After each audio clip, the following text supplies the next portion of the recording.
Hey everybody, it's Captain Kyle, and for all you Prime fans out there, I have AIRACHNID. I see what they did there. This is a Decepticon from Transformers Prime. As you can see, it's very nicely in this plastic prison, but not for long. I'm gonna open this baby up. We're gonna take a look at it in both bot and vehicle mode, or vehicle then bot mode, and we're gonna see if it's any good. Be right back.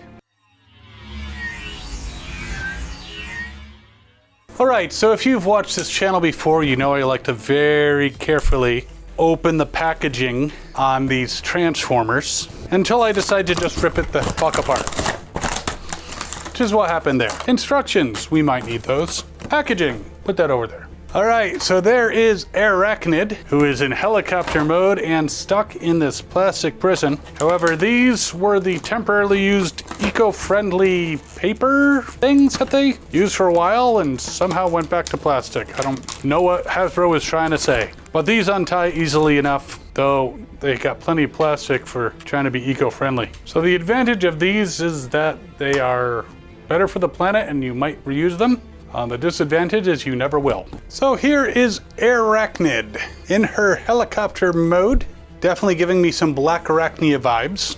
Now, I'm just gonna go off on a quick tangent and talk about female Autobots and female Decepticons. Now, it does make sense as the Quintessons either took over or created Cybertron, whichever you happen to subscribe to as far as the origins of the Transformers, that the domestic line of robots that later on became Autobots mainly would have females, because there would be some customers of the Quintessons that would want female servants for whatever reason, whether it's, you know, religious or they're just misogynistic assholes, whatever the case might be. Now, with the Decepticons, I'd think there'd be a lot less, but there could be some. I could imagine that there'd be some people who would want Amazonian-style warrior robots to come to their planet and kick some major ass. So it does make sense. Obviously, gender has nothing to do with Autobot or Decepticon or Cybertronian reproduction. But it does make sense that some of them would be assigned gender by the Quintessons for certain reasons, and if they wanted to choose a different gender,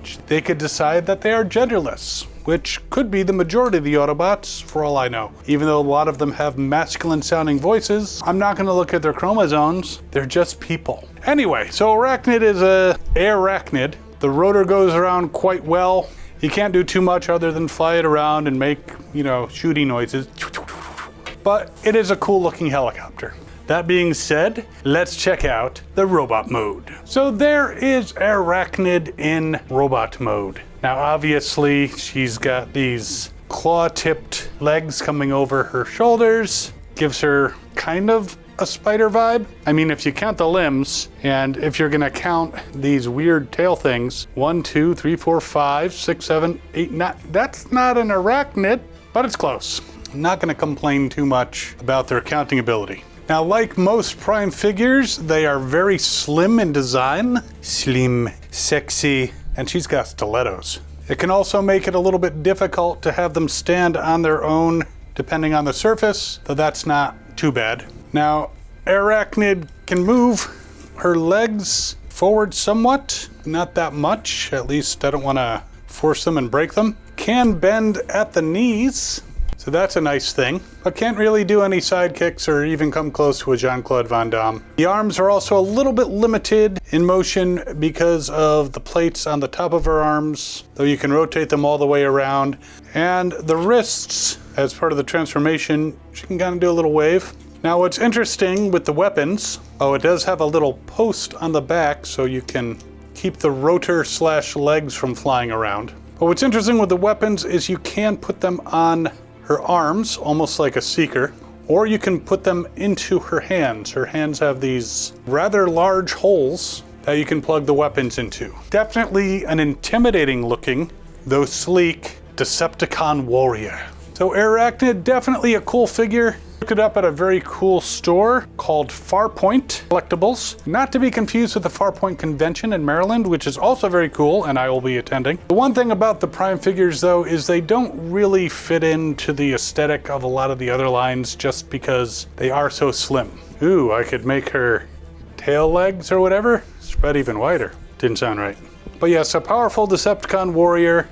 identifies as female for her own reasons, and definitely not someone I would want to piss off. Very cool figure. Definitely recommend, if you find this, if you don't already have one, definitely pick it up. I will put a link in the description so you can check out eBay. She's not too expensive on eBay. Probably find her for about $20 to $30. Just keep in mind some of the ones that say like $15.99 are charging $12 shipping, so be aware of that. But a very cool figure. I would recommend her. Glad that she's a part of my Decepticon army as we conquer the universe.